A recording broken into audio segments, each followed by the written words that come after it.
tal, amigos? Aquí estamos una vez más renovando nuestro encuentro semanal en esto que llamamos Historias desde el Ringside. Comenzamos con algo que ya es clásico y que ustedes seguramente están esperando. Nuestro compañero Pablo Martínez y su amplio informe del boxeo. ¿Qué tal, Pablo? ¿Cómo estamos? ¿Cómo estás, Néstor? A toda la audiencia, bienvenidos a una nueva edición de Historia del Ringside.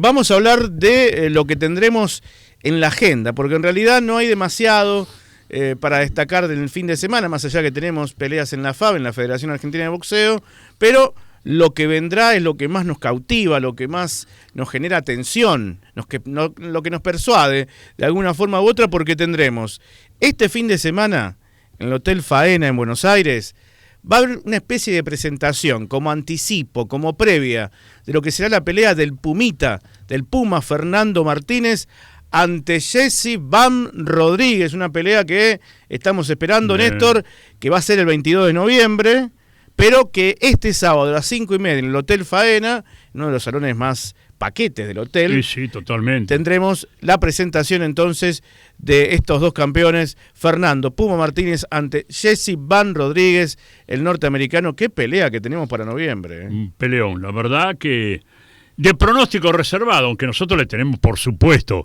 muchísima fe al Pumita. Exactamente.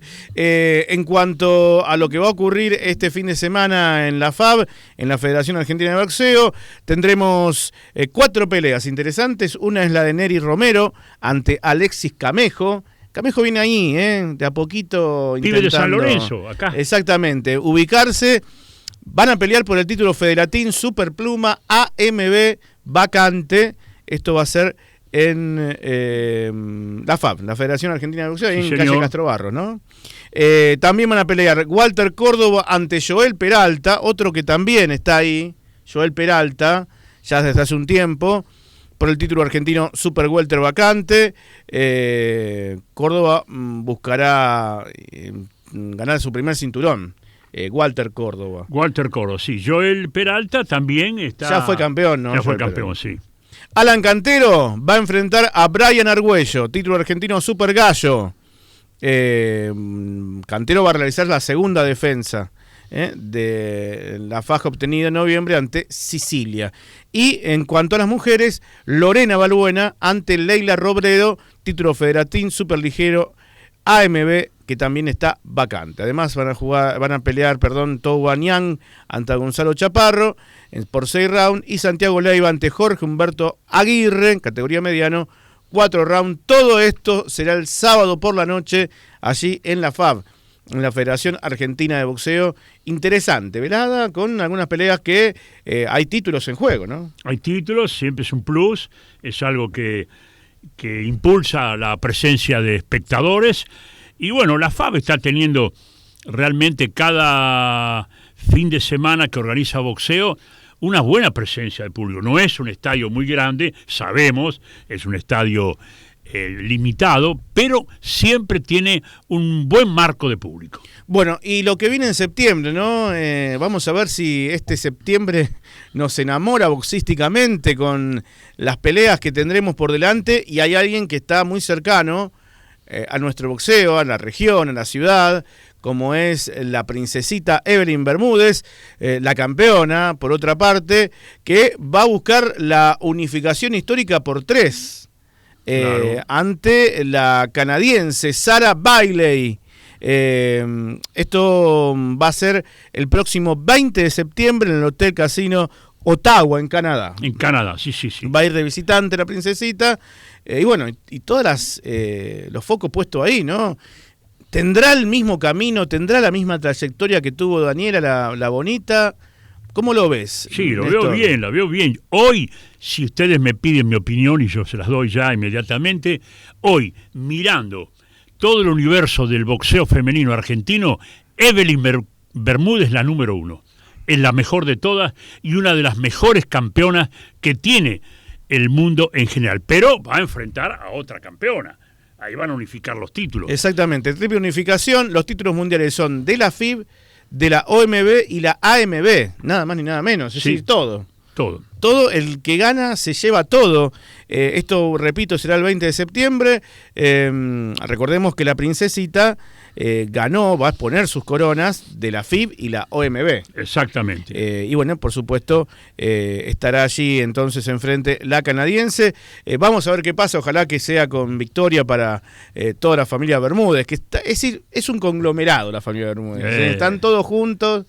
Sufren juntos, festejan juntos, sí. Realmente muy especial la familia que ha llevado adelante Tito Bermúdez, a quien le mandamos saludos, que siempre está atento a cada programa de historia del Ringside. Sí. Bueno, y por último... Y vamos a tenerla acá en nuestro programa antes que parta para Canadá. Exactamente, para poder tener una nota con la princesita. Y lo último para decir, el sábado 27, 7 días después de esta pelea, ya en el fin del mes que se está acercando, va a pelear la uruguaya.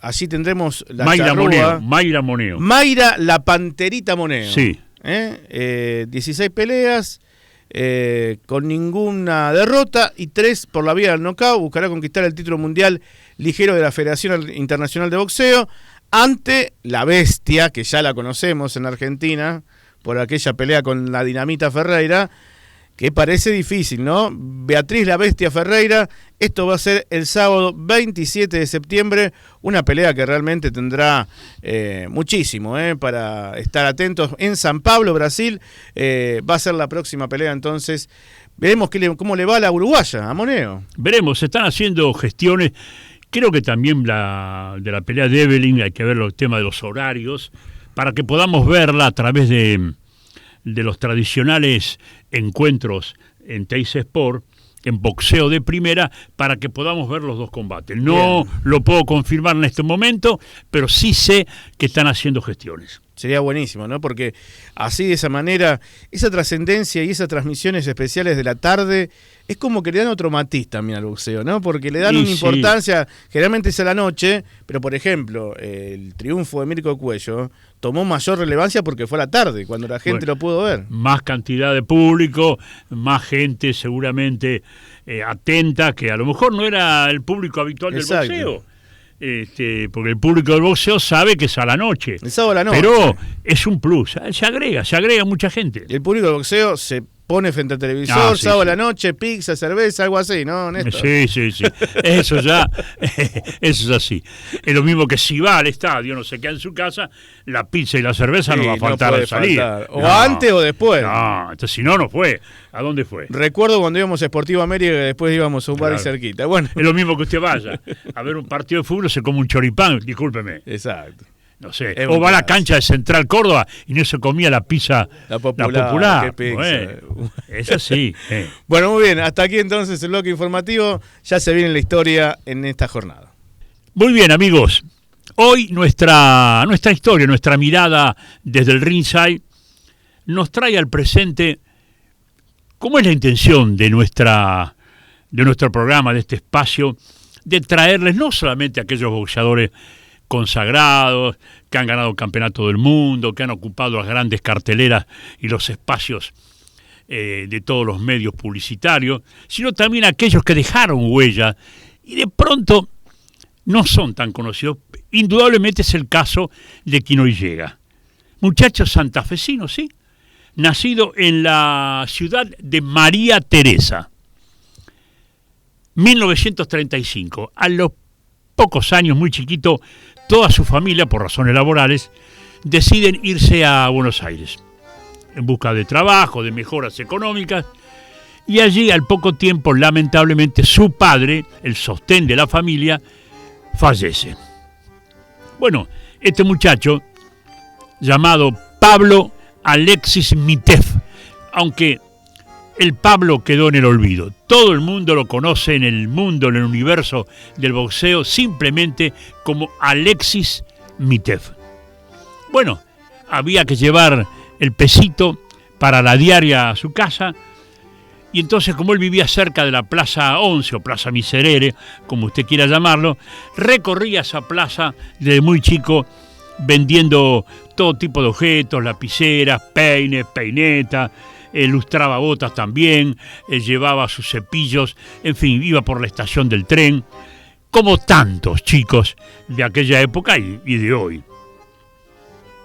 Un día, muy cerca de ahí, caminando un poco despreocupado, se encuentra en las puertas del gimnasio de la Federación Argentina de Boxeo, la de la FAB, en el mismo lugar que está ahora, Castro Barros 75, es decir, a pocos metros de la avenida Rivadavia.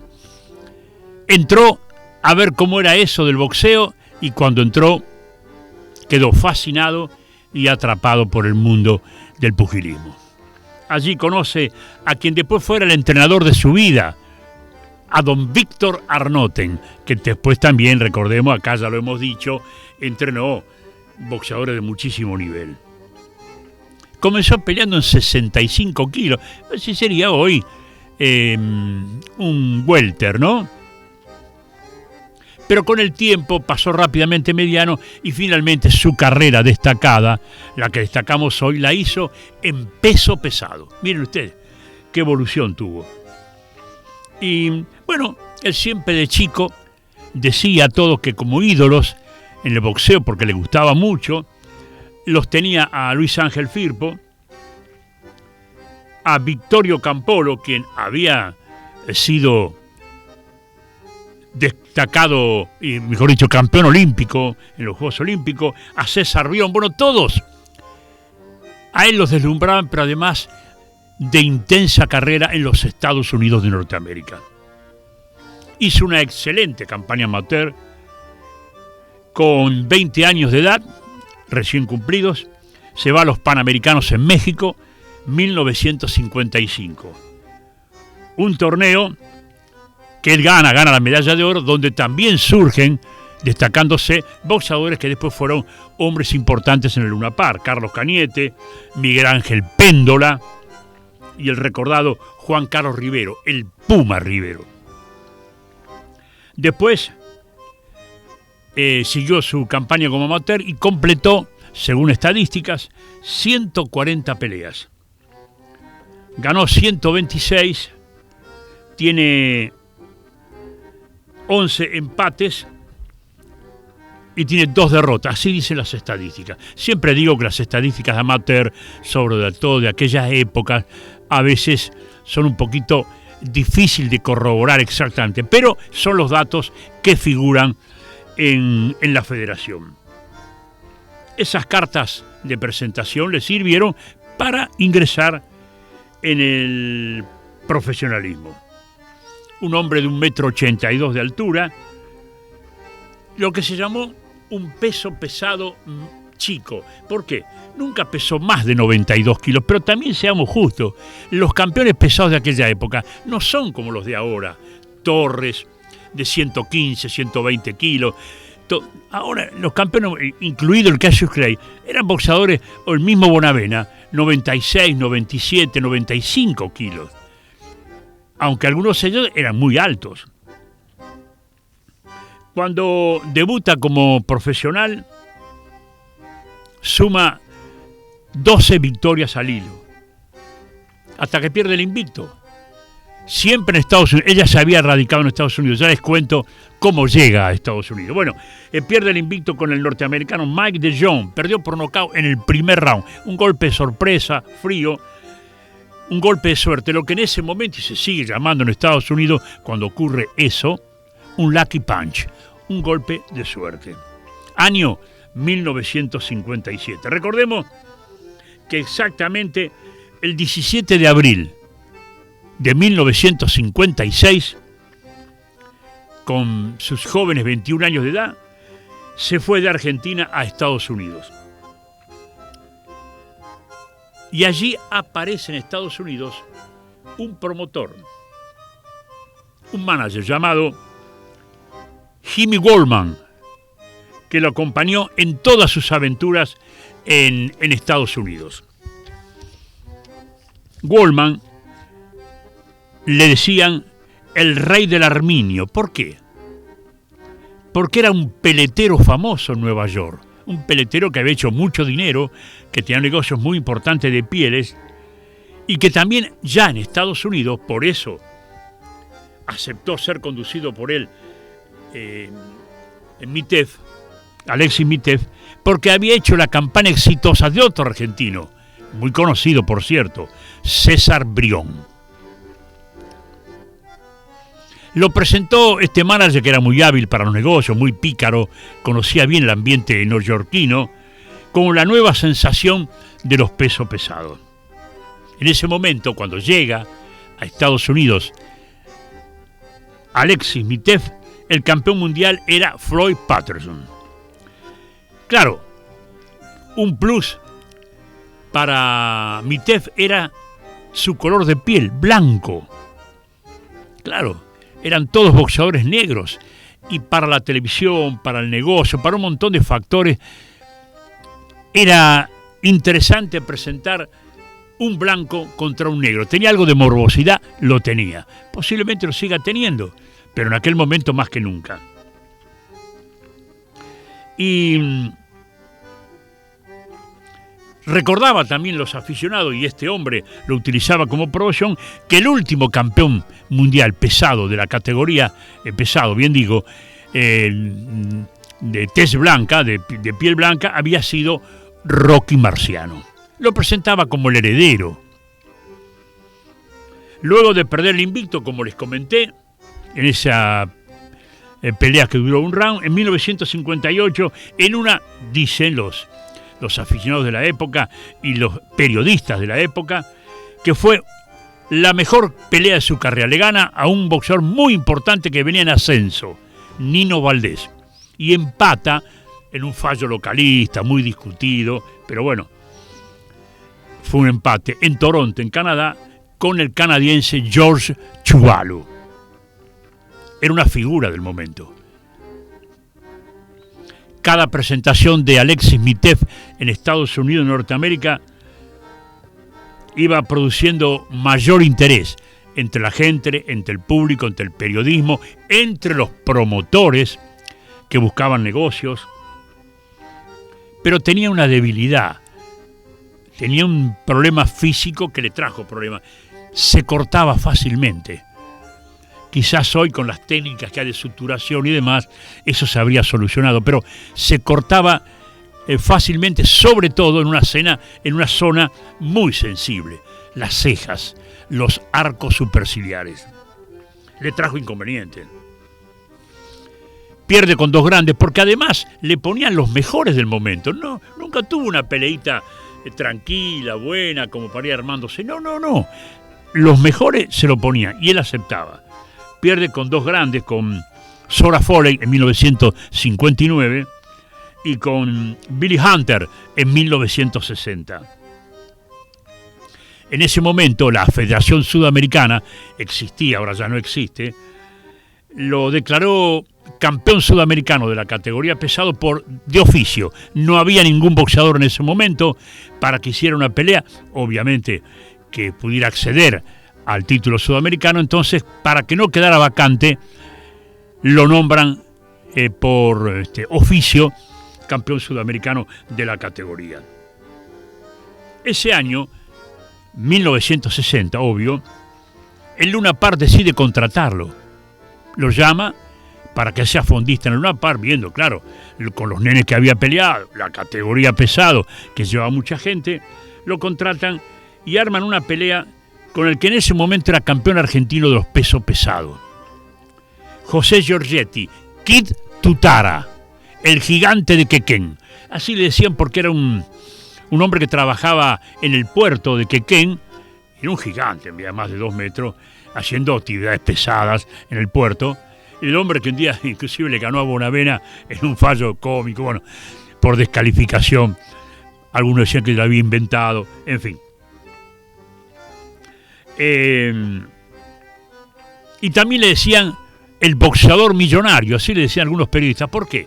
Porque Giorgetti, el año anterior, 1959, había ganado la Lotería Nacional en un premio de los grandes, de los mayores, que se llamaba el Gordo de Navidad. Había hecho mucho dinero. En la pelea que hacen en el estadio Luna Park, no estuvo en juego el título, fue a 10 rounds, no fue por el título argentino.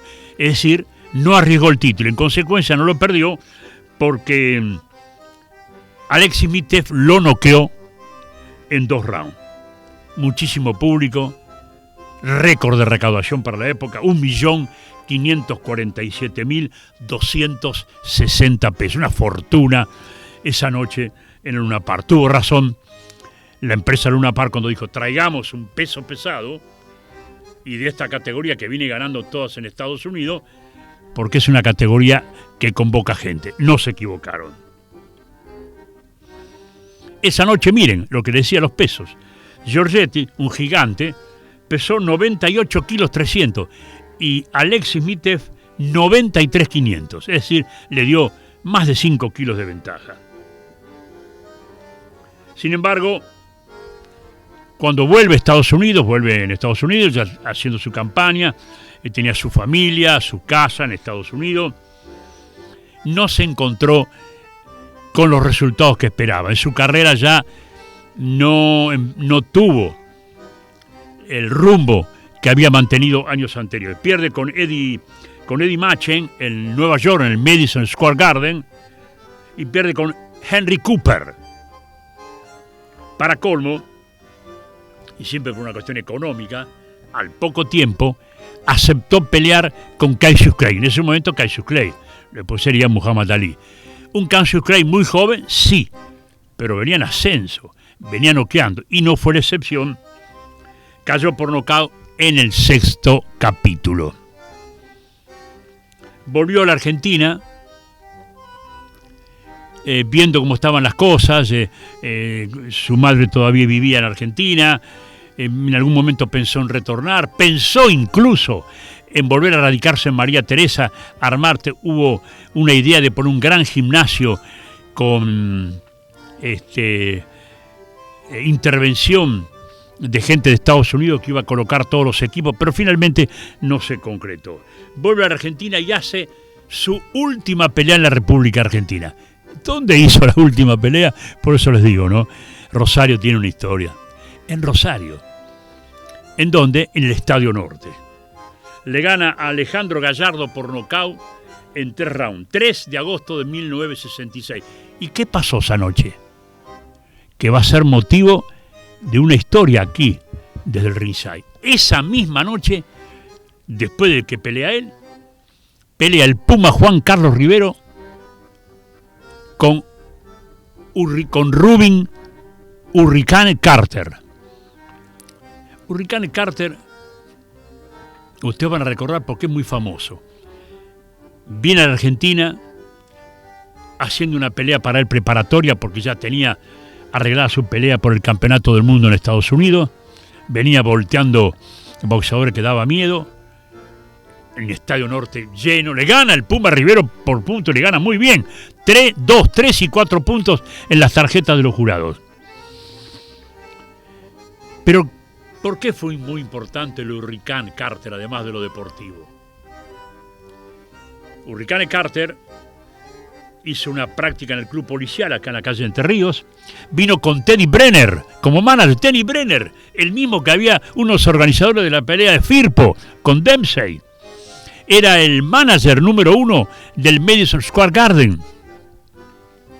Hurricane Carter, bueno, pierde esa pelea, vuelve a Estados Unidos para aceptar la pelea de campeonato del mundo. Cuando baja del avión en Estados Unidos es esposado, detenido, lo llevan preso y lo acusan con cadena perpetua por una muerte en un tiroteo.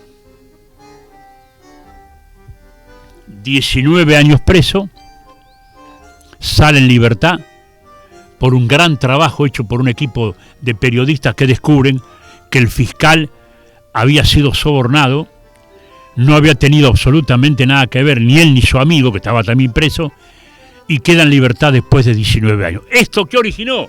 Además de una serie de canciones y demás. La película Hurricane, que hace Denzel Washington.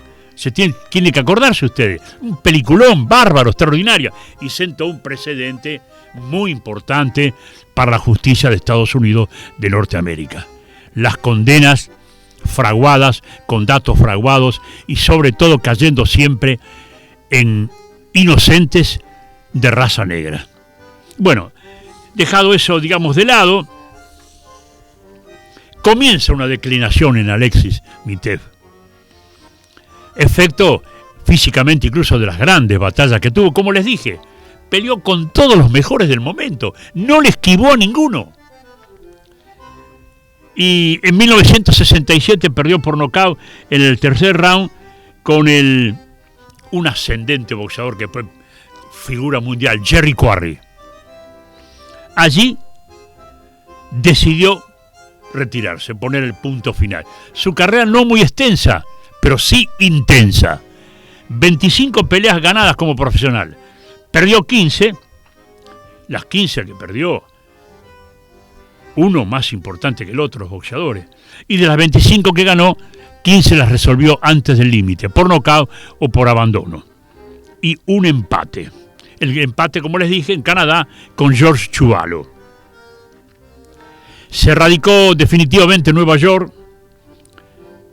se compró una limusina y se dedicó por años y años a hacer traslados de grandes hoteles a los aeropuertos a los diferentes turistas.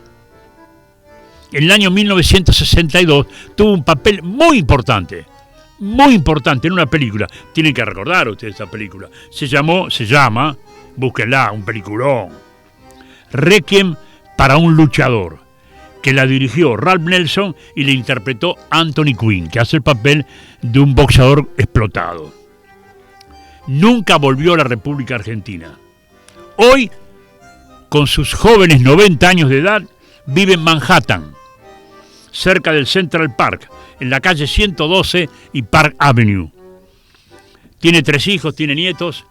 Lo conocí personalmente en un viaje que hicimos